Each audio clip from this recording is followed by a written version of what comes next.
आज की कहानी मिजोरम के एक ऐसे टाउन से जो न केवल बेहद खूबसूरत है बल्कि मिजोरम में एक धीमी और आरामदायक यात्रा के लिए भी परफेक्ट है।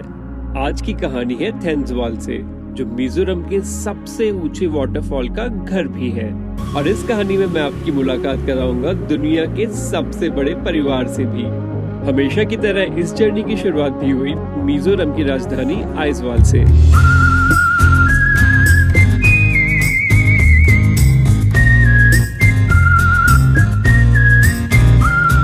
अभी थेंजवाल जाने का रास्ता शुरू हो गया है आइजवाल से, और हम रास्ते में एक छोटा सा टाउन है, सुंदर सा टाउन है, वहाँ पे रुके हैं। इस जगह का नाम है फाल्कुआन, और यहाँ पे जोकुआ करके एक it's an art and culture department का है कुछ, I don't know what's there. तो अभी हम जोकुआ जा रहे हैं देखने के लिए, and will learn a little bit about Mizo culture may be.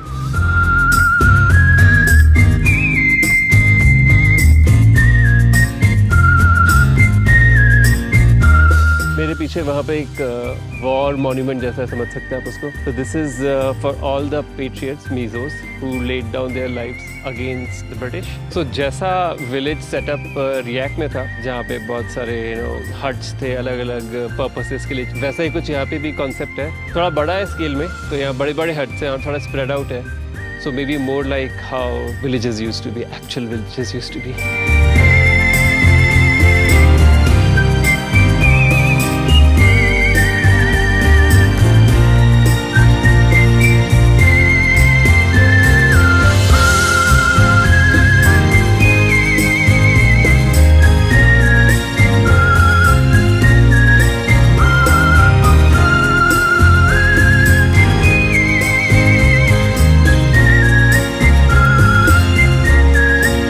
एक और जगह जो बहुत ही इंटरेस्टिंग है यहाँ पर on the road to our destination is this point where tropic of cancer passes. What's even more interesting is कि ये जगह डेडिकेटेड है टू द ट्रैवलर्स, मतलब हमारे जैसे लोगों को जो घूमते हैं हमेशा। Dedicated to me, that's nice.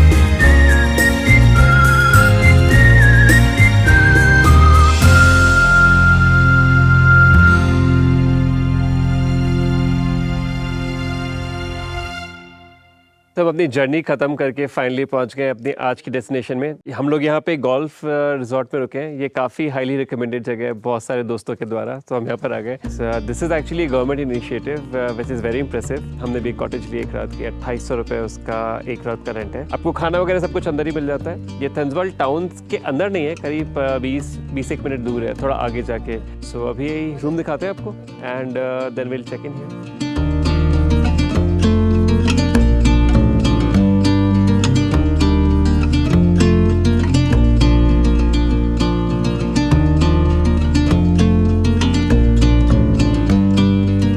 Okay, so this place, ये जगह बहुत बेहतरीन है, बहुत सुंदर जगह है। व्यू अमेजिंग है। जो यहाँ पे कॉटेजेस हैं वो बहुत अच्छे हैं, अंदर से भी बहुत अच्छे हैं, बाहर से भी दिखने में बहुत सुंदर है। It's pure luxury. मैं बहुत सरप्राइज हूँ कि मिजोरम में ये जगह है, मुझे पता नहीं था इसके बारे में। अभी तक ज़्यादातर मैं होम स्टेज और होटल्स में ही रुक रहा था, एक्चुअली सिर्फ होम स्टेज में रुक रहा था या टूरिस्ट लॉजेस में रुक रहा था। ये भी गवर्नमेंट रन है, पर ये बहुत अच्छा है। ऐसा लगा लास्ट फ्यू डेज यहाँ पे हम थोड़ा लग्जरी में बिताने वाले हैं। एंजॉय करेंगे अच्छे व्यूज़ को, अच्छे खाने को, बहुत अच्छे रूम को, और या wind down the year on a slow pace, आराम से साल का अंत करेंगे। आई थिंक जो लोग गोल्फ खेलते हैं उनके लिए बहुत अच्छा है। यहाँ पे 18 होल का गोल्फ कोर्स है, ट्रेनिंग प्रोग्राम्स भी होते हैं, लोग आके यहाँ पे सीख सकते हैं। And this place is very reasonable, मतलब यहाँ की कॉस्ट बहुत रीजनेबल है, सिर्फ 2800 रुपीज़ पर नाइट है, जो मुझे लगता है it's like a killer price. There is no reason why you should not come and stay here, whether or not you play golf. It's really worth coming here.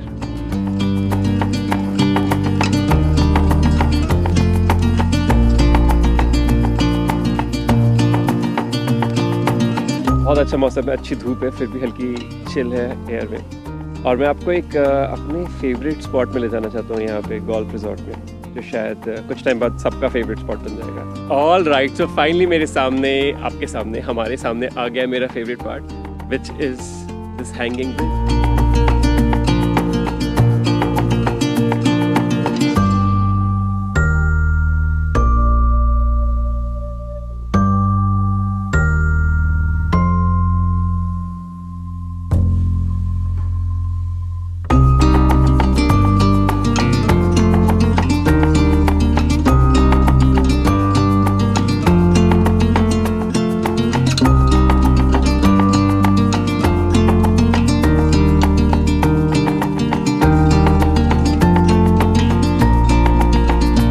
Good morning from Thenzawl. बहुत ही खूबसूरत दिन है आज। कल हमने कुछ नहीं किया, सिर्फ आराम किया, रेस्ट किया और यहाँ पे गोल्फ रिजॉर्ट को एंजॉय किया। पर आज का दिन है जब हम बाहर निकलने वाले। और तो यहाँ इतना ठंडा है नहीं। अभी सुबह जब मैं उठा था 5:30 बजे कुछ, तो 11 डिग्रीज टेम्परेचर था, विच इज़ क्वाइट ओके। तो मैं एक्चुअली शॉर्ट्स में बाहर घूम रहा था and it felt totally normal.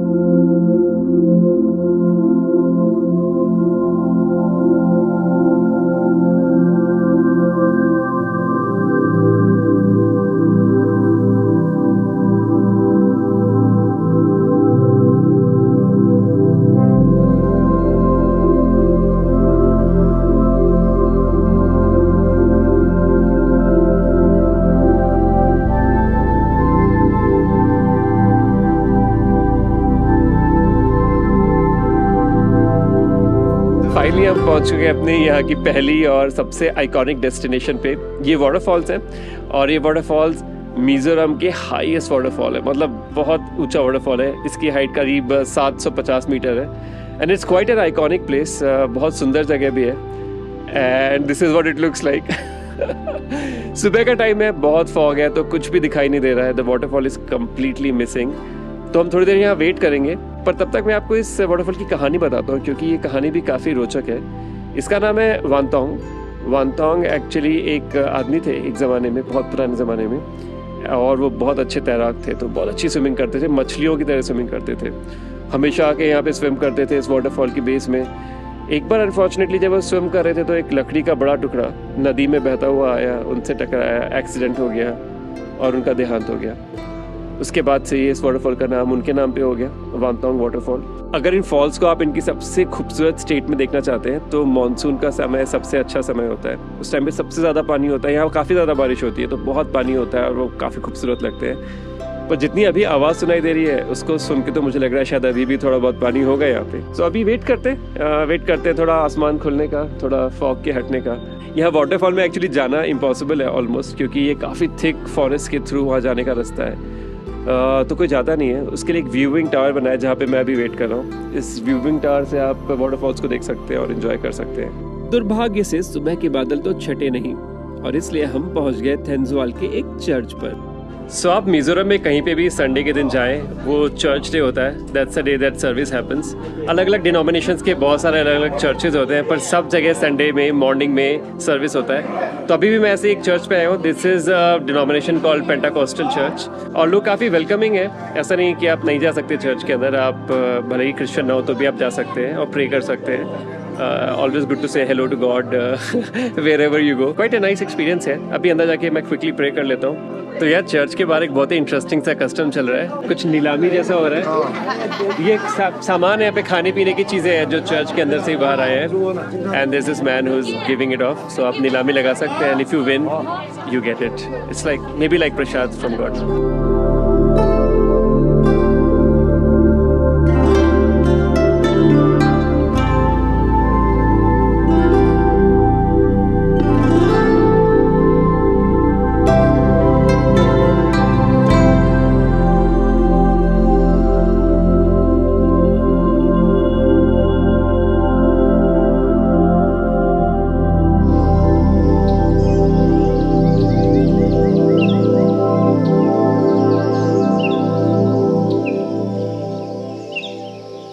जैसे हम मिज़ोरम के बारे में इतनी बातें कर रहे हैं, यहाँ के बारे में इतना कुछ सीख रहे हैं, एक और चीज़ जो एक्चुअली मेरे लिए काफ़ी स्टैंड आउट की थी वो है यहाँ पे एक organisation and this is the Young Mizo Association. और 1935 की बात है कि you know this was a time when lot of political upheaval was happening. उस समय में हमें पता था कि ब्रिटिश इंडिया छोड़ के जाने वाले हैं। ऐसे समय पे इस ऑर्गेनाइजेशन को स्टैब्लिश किया गया ताकि ये मिज़ो कल्चर को, मिज़ो ट्रेडिशंस को और मिज़ो वे ऑफ लाइफ को प्रिजर्व कर सके, उसको आगे ले जा सके और साथ साथ जितने भी लोग यहाँ पे रहते हैं मिज़ोरम स्टेट के अंदर, इस रीजन के अंदर, उन सबको सपोर्ट कर सके in many different ways and they all volunteer for this. तो अगर कुछ भी आपदा आ जाए तो वहाँ पे सब लोग मिल के मदद करते हैं। अगर किसी आदमी का घर जल जाए फॉर एग्जांपल, यू नो, और उसके पास कुछ बचा नहीं है, then they will all come together. वो सब इकट्ठा करते हैं पैसे, then they contribute for building the house. In fact they build the house for that person. तो बहुत ही ब्यूटीफुल कॉन्सेप्ट है ये। कम्युनिटी डेवलपमेंट का कॉन्सेप्ट है, सोसाइटी डेवलपमेंट का कॉन्सेप्ट है, सबका साथ में रहने का कॉन्सेप्ट है। I really liked it. Weird बात यह है कि मुझे इसके बारे में पता भी नहीं था, मुझे नाम भी नहीं पता था YMA का before I came here. So I learn something while I was here और मुझे लगता है कि इसके जो वैल्यूज़ है, जो इसका ऑर्गेनाइजेशनल सिस्टम है, we can all learn something from it and implement in our lives. ये तभी इफेक्टिवली काम करेगा जब इसको ऑर्गेनाइज तरीके से किया जाएगा, but the sense of helping each other, I think that's something we can all adopt in our lives. So 1:30 बज गया और हम लोग फिर से आ चुके हैं वाटरफॉल्स पे। सुबह देखने को नहीं मिला था, बट होप इसकी अब तक सारा जो कोहरा था वो उठ गया होगा और अब हम फाइनली मिजोरम के हाईएस्ट वाटरफॉल को देख पाएंगे।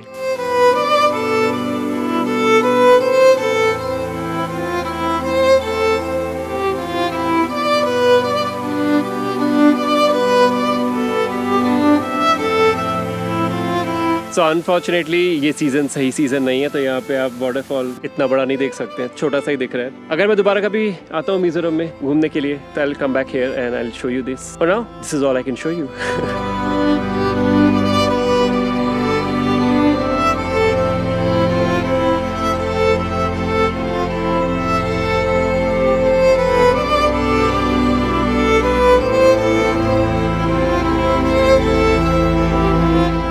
अब से मैं आ गया हमारे दूसरे वाटरफॉल में जाने का।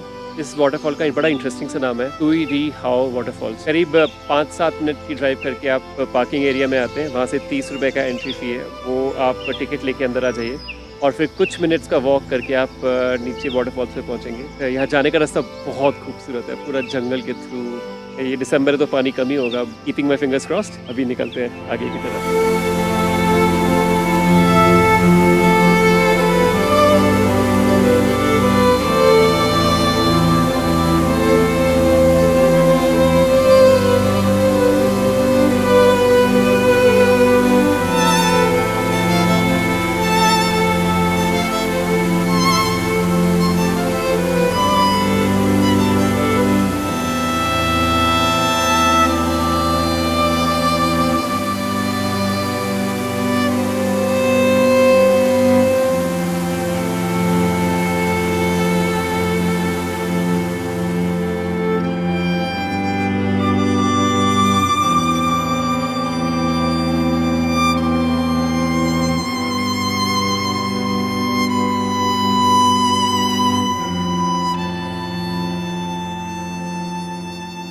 सो आज दिन में हम लोग इस चर्च में आए थे, पेंटाकोस्टल चर्च है।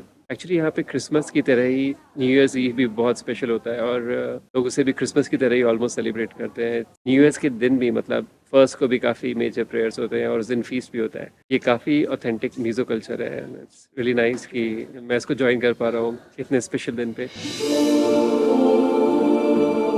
आज हम चर्च में हैं, तो मैं आपको एक यूनिक मीजो फिलॉसफी के बारे में बताता हूँ। इसका नाम है हर ना, जिसका हिंदी में मतलब होता है पुनर्जीवन।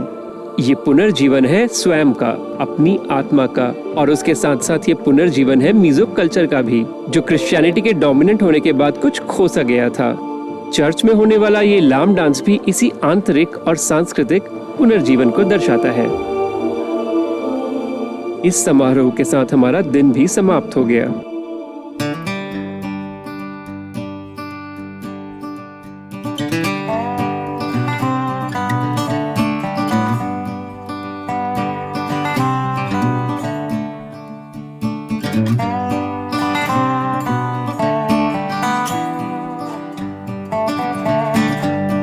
ऑल राइट, सो आइजवाल जाने के रास्ते में हम लोग एक छोटा सा डिटूर ले रहे हैं एक बहुत ही स्पेशल जगह घूमने के लिए। ये जगह इतनी स्पेशल है कि इसका नाम Guinness book of world record में भी है। मैं हूँ, एक छोटा सा विलेज है बागतवांग करके, और ये विलेज फेमस है एक फैमिली के लिए। एक ऐसी फैमिली जो दुनिया की लार्जेस्ट फैमिली है, जो एक साथ एक ही घर में रहती है, जो बहुत बड़ा सा घर है। इस विलेज में सबसे बड़ा घर और सबसे बड़ी दुनिया की फैमिली साथ में रहती है। तो जो इस होम के होम मास्टर थे, जो पैट्रियार्क थे, अनफॉर्चुनेटली 2011 में उनका निधन हो गया है, तो वो अभी नहीं रहते हैं।